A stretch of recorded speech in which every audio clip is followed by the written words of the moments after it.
somewhere, so why not come back here? And we are going to spend time with our kids and grandkids and my side of the family over the holidays during Christmas and New Year's. So we're going to be up there tonight, and then we leave to fly back January 4th. And also, we're taking this time to pray and to continue to seek the Lord's will for us as we move forward. And WIM, you guys know about WIM. They kind of want people to do that after a few months to make sure, because it is quite a culture shock. It is quite a change in lifestyle, and they just want you to reflect on what you have been doing and what the Lord's will is for you moving on. So we're going to be taking time to do that this time too. And so that's the three big reasons we did come back to the States, but we are happy to be back. As you guys, those of you who have been following along, you know there's been some challenges and obstacles that we've had to endure while we've been there. But with anything that you're doing, we can't expect it to go smoothly. The Lord never said, "Follow me," and it'll be a nice, smooth, easy path and without challenges and obstacles. So there have been a few. We'll go ahead and change slides on. See what we have up there. One of them is the roads. This is the road from our house back to the little village where the school's at.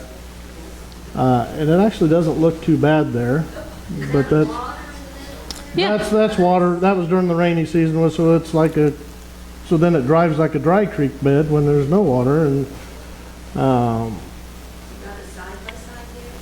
no, we saw one, the one in Bell Riper. I was like, oh, I'd love to have that in Honduras. That would be great.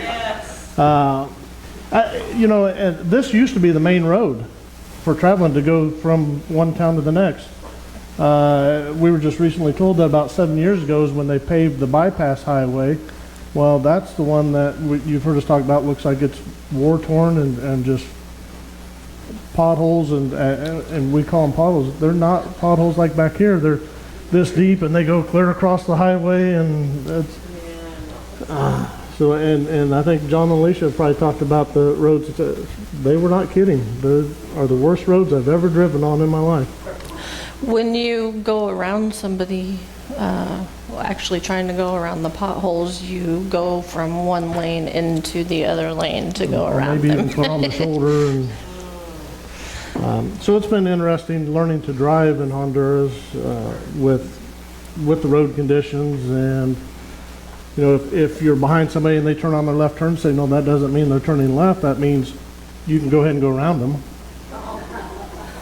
So, but if the right one's on, that means they're turning right. So just little nuances that. This might mean they're turning left. Yeah, they'll stick their hand out the window. Yeah. Yeah. But go ahead. Scorpions in our house. That was something new. Next to the can of scorpion spray. Yeah, we have actual scorpion spray. So. Well, I don't think so. We have this new plastic ceiling that they put in because when we moved into the house there was no ceiling, so the bats and everything would fly in. Well, they put the ceiling up, and one day I was in the shower, and between the trim, I could see the pinchers coming down. So I sprayed, up in there. Well, then the next day, this one was down by the can of spray. So I don't know if it's an attractant rather than a repellent or what, but so it's. But it didn't like the spray because then the tail started coming up at him. Yeah, when I got rid of this one. But the centipedes are supposedly toxic. Like I said, we had the bats in the house.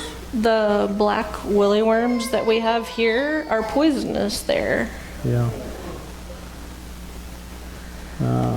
Some of the other challenges, the erratic electricity. Sometimes it might be enough to light a few light bulbs, but nothing else in the house.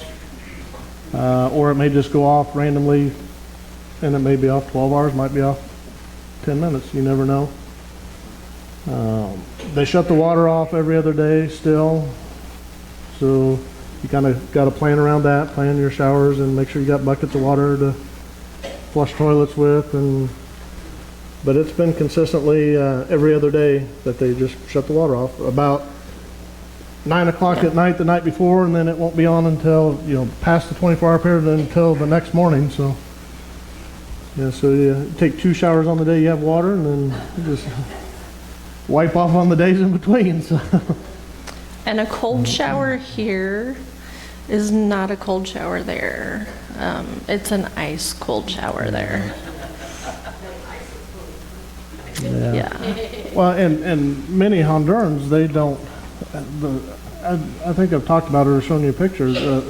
There's a little shower head with electric. They tie into it with the wiring, and that's in your shower, and that kind of heats the water a little bit. Well, most Hondurans don't want to spend the money on electricity or to buy it, so they take the cold showers every day. And they're like, I don't know. I'm a little more spoiled than that, I think.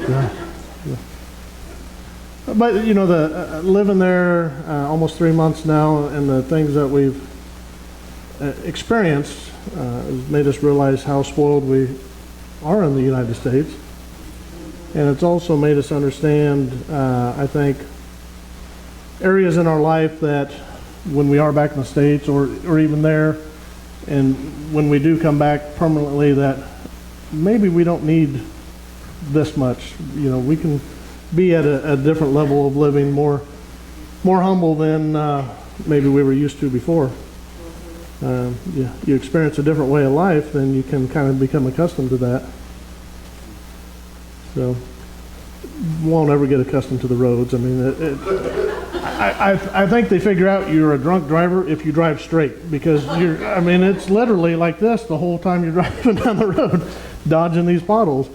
So it's like, yeah, the drunk drivers are the ones that drive straight and don't swerve, I think, probably, so. The dirt road that we live down, it's 3/4 of a mile from our house to the school, and it takes us 5 minutes to get there. Yeah, start at the top of the hill, get going, put it in neutral. We've got a stick shift, and just kind of coast and ride the brake down through all the bumps and stuff, so. But, and that was another issue we had, was we did end up getting a truck when we were over there, and the guy we bought it from, he owns a repair shop, and his son goes to the school. He's a great guy, but it did end up having some problems, so it was in the shop for a week, and it's not like you can just get good, reliable public transportation to get from here to here. They got the little 3-wheeled taxi buggy things, and that's not the good thing to do either. But is that a tuk-tuk? Kind of like that, yeah. The moto taxis. Yeah. We never rode them. But you see them everywhere. No. We haven't we've heard good that things. It's not good to ride it, no. No. We are getting better at Spanish. We're trying to put ourselves in situations where we have to learn it rather than just. I'm thankful for Google Translate. That helps a lot too. But it's we don't want to become too dependent on somebody to translate for us all the time. And we're so grateful that John and Alicia have been there, and we've been able to work with them, and they've been able to help us with so much. I can't imagine what it would have been like going over there without them being there, and because they have helped us so much and continue to do so. We're so grateful for them and everything that they've done for us over there. But the language is still a barrier. People claim that Spanish-speaking people don't speak rapidly. To me, they do. I can read it and probably understand it, but it's and kind of like in the English language where we have slang or we combine words together or omit a word here or there, but we all understand it, and they do too. But then when you're trying to learn it, it's like, well, that's not how I learned it. I don't understand what you're saying. So. And even Google Translate only does so well. I mean. Yeah, sometimes it's like, I don't know what they said either. So. But. Yeah. But, those challenges and those obstacles are nothing compared to those kids we get to work with, and the amazing things we've seen the Lord do in their lives. we are so blessed to get to spend our days with them each and every day, and I've never seen kids just so full of joy for the Lord.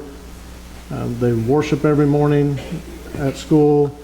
They sing songs. The kids will pray over each other, pray over us. It's just amazing seeing what the Lord is doing with those kids. We had a team come in from Missouri. One of the girls is a great prayer warrior. She came in and at the end of service one day and prayed for every adult in there. One of the students. One of the students did, yeah. The entire team, and then all the professors. So. This young boy here, this is his first year at the school, and when we got there, he would not sit still. He was, didn't want to cooperate with any tasks or any activities. This is one I put on Facebook or on maybe the newsletter. He'll do a fist bump now, and that was huge that he would just reciprocate an action voluntarily like that. And there he's sitting there putting a bead on like a colored pipe cleaner. And I knew he had the motor skills to do that, but for him to take the time and say, okay, yes, I'm going to do this after he saw me do it, was just amazing. And that's just, again, the Lord working in him to help him have a better life. The next one, that boy there, that was the one we talked about in, I think on Facebook and in the newsletter, where one day his dad came to pick him up and he goes like this, and his dad had never seen him do that before. He just teared up. And it's just that social interaction, being around the other kids, being active in the school, and the Lord using these kids to help their families, to show their families that He is here and He is with us and He is working. He doesn't really talk a lot, but he loves to do building blocks. And another one of the boys uses them too, and this other boy, his favorite are the yellow ones. And he had picked up the yellow ones one day, and he looked at him and he goes, "Oh, no yellow," and put it back. Yeah, so, and John and Alicia continue to share stories with us while we're there of the kids and changes that they've seen. There's one little girl, she is such a princess. Said when she started there, she would bite and kick, and if you saw her today, and they've shown you pictures of her, like, this girl did that, had that kind of behaviors, and it's just amazing. Been a blessing to be with all of these kids. Here's another one. I think John and Alicia talked about her when she got there. She had no movement whatsoever, and now she can hold stuff and move her arms and her look at you and smile. She's got the most beautiful smile. But just them being able to work with her, like physical therapy wise, is her mom was just amazed at what she can do now. Like just some more pictures of the kids. That one there in the purple, that was the one that used to bite John and Alicia and several years ago, and she just continues to grow and develop, and she's just the sweetest little girl now. She's the prayer warrior. Yeah. The boy in the white loves to play guitar, and the boy down here is a great artist. Oh yeah, very meticulous when he colors, and just does a wonderful job. But yeah, she goes from biting everybody to praying over everybody. So it's just amazing seeing the Lord work in the lives of these kids, and it's unfortunate because in a population of over 10 million, and I've talked about this before, 19 kids enrolled in the school, usually average about 12 or 14 a day. Some will be there this day, that day. But so many kids in Honduras aren't able to have the experiences that these kids do because there's not available resources, there's not schools for them. If it wasn't for Teach Me to Love and the school that John and Alicia started, these kids wouldn't have been where they are today. And it's joyful and heartbreaking at the same time. Joyful for these kids, but heartbreaking that there's so many left out there still that just aren't able to have these experiences and to achieve what they're capable of. But the Lord is continuing to work in these kids and in the communities, because John and Alicia get calls all the time, or people stopping by wanting to enroll their kids or have them start a school because they've seen what the Lord is doing in these kids through the school. But He does continue to use us all for His kingdom and for the benefit of everyone. So I just can only imagine that it's going to continue to grow and expand in some fashion there. And wherever the Lord continues to lead us, whether we continue to be a part of it there or in some other fashion, who knows? Only the Lord knows at this point. But Is it your ultimate goal that you guys will be, like after next year, you start your own classroom in another city? I don't know that it would be next year. It'd probably be a little further down the road than that, because of the whole, this first period of time, we're just kind of observing and getting accustomed to the culture and how a school like this functions and operates in Honduras, and And the language. Culture. Yeah.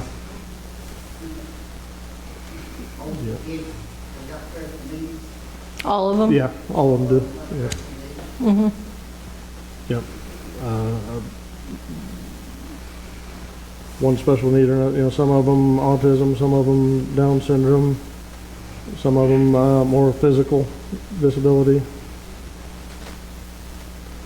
So, but we do thank all of you for being with us on this journey. Through prayer, I know we're being prayed for, and emotional support, people reaching out to us, just to be an ear to hear what we have to say and to listen to us, financial support. Do they have to have a certain amount of disabilities to get into it here, or what of a kid that doesn't have any, says, I want to go to school in Kenny? Well, it's not a public school per se, so John and Alicia pretty much can set the parameters. Yeah. So they will evaluate the kids and determine whether or not John and Alicia, and to determine whether or not the school and the kid, they would be a good fit for each other, more or less. Because doesn't do, it is a special needs school. So they evaluate them and see what kind of fit there would be. Well, if they don't be what they think to be, not accepting school like that, they get what happens to them big things. They have public schools, don't Yes. But there's no special needs programs in the public schools. they? This is only one for special needs. Yeah.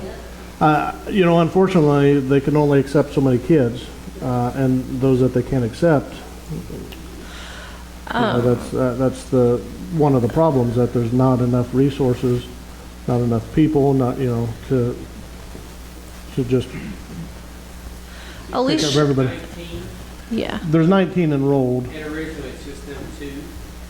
and a helper. and a helper. Yeah. So yeah, 19 and Yeah, and like I've talked about before, in the States, almost every one of those kids would have their own aide with them too. So you can see the challenge of, they would love to have every kid that needs to be there, but it's, Sometimes kids that don't meet the criteria for the school, Alicia does a tutoring course on Tuesdays, so they might meet the criteria for that instead. So, now, is the picture behind you, is that all the kids together and everything? That is not all of That's them still were not there all that of them. day. There's what, 1, 2, 3, 4, 5, 6, 7, 8, 9, 10, 11 there that day. What about on that one? Is that getting a little closer?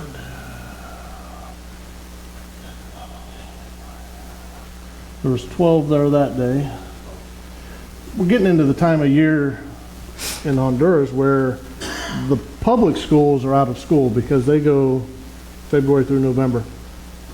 So some of the parents who have a special needs child, but then also have kids in the public school, they're like, well, I'm not going to get them around. Or some of the kids are high enough functioning that they can help their parents with the crops. And now is kind of a crop time there. So like some of the kids, parents keep them home. Crop in Honduras, is it coffee? A lot of coffee. There is some corn, but primarily coffee.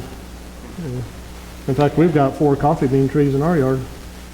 Wow. Is that the church over there where the parents, I think, keep that, keep some help?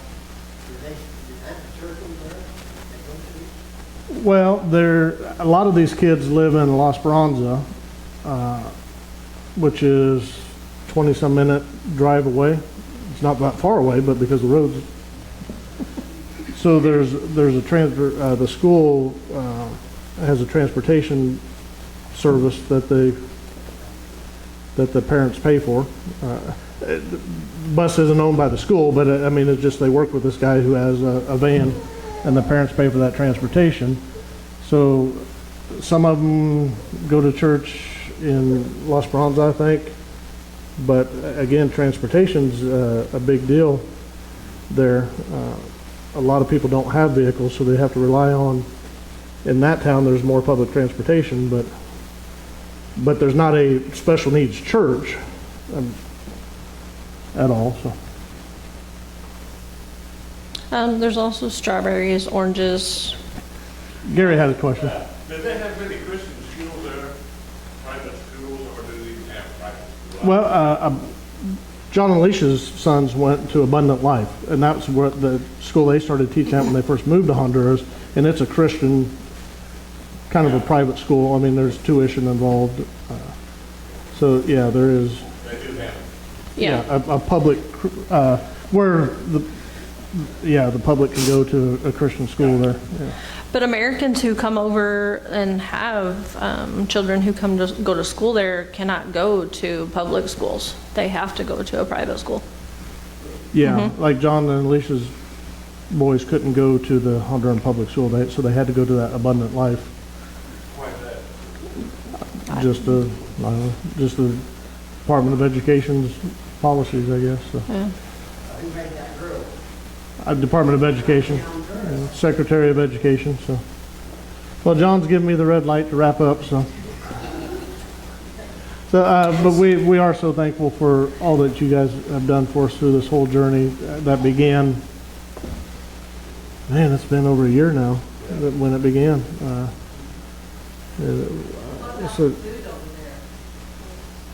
It's kind of bland. I guess most Hondurans don't like spicy food, so it's not like spicy Mexican food or something like that. And I mean, Yeah. it's good, but it's just different than what we expected.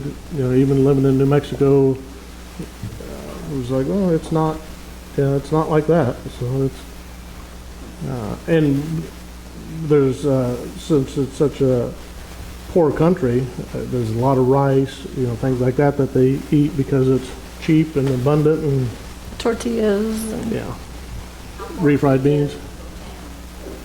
We live right next to the little village that the school's in. So yeah, it's like 3/4 of a mile from our house to town, but it's a 5-mile drive or 5-minute drive because you're just creeping along. Very rarely do I get out of second gear when I'm driving. Usually it's like first gear. So are there stores and restaurants and that kind of stuff, or are they like markets? In our town, there's In our like town, little more, stores, and there's some decent restaurants. But in Las Esperanza, where we do our grocery shopping at, there's a grocery store, but there's like markets all down the streets and things like that there, so. Is it safe to eat at restaurants, or are you worried about like sanitation and water quality and things? We only eat at recommended or vetted restaurants. Okay. Yeah. Ones that we know people have ate at, and like, okay, we came out okay, so. What kind of meat do you need for it? Mostly chicken. There's not like, the hamburger's not the same. I mean, we eat the hamburger there, but you Only can't- hamburger that we've been told to buy. Yeah, you can't go get like package of hot dogs or package of Little Smokies. Very rarely do you see that kind of stuff. And chicken's big. Chicken, not so much pork and not so much beef. I mean, you can get that stuff there, but it's not. You can't go get a big thick cut, center cut pork chop. Is there a price, is there a food price that's a lot cheaper, than higher over there? Some things are a lot higher. Some things are cheaper. It just depends on what you're getting. It's probably like Kenya where the stuff that they locally produce is not very much. Yeah. but The stuff that they import in. Is very high price, right yeah. now What you pay here. Yeah, Alicia said she had seen a turkey and it was over $100 for a turkey, so. Yeah, and you can't get cottage cheese, you can't get Velveeta, you can't get Miracle Whip, regular sour cream, you know, so it's, yeah. I know what you guys pray for us. all right. Lord, we thank you for this time we get to spend together, and we're so grateful, Lord, that you allowed us to come back and share with our family here our experiences over the last few months, and we're so blessed, Lord, that you led us together so that we could be partners in this journey, and Lord, we're just so grateful to be here near this Christmas season, Lord, and just pray for your blessings on the Christmas program this morning, Lord, and just pray that you would continue to lift up those that need your healing, and both physical and spiritual, Lord. And just pray these things in your name. Amen.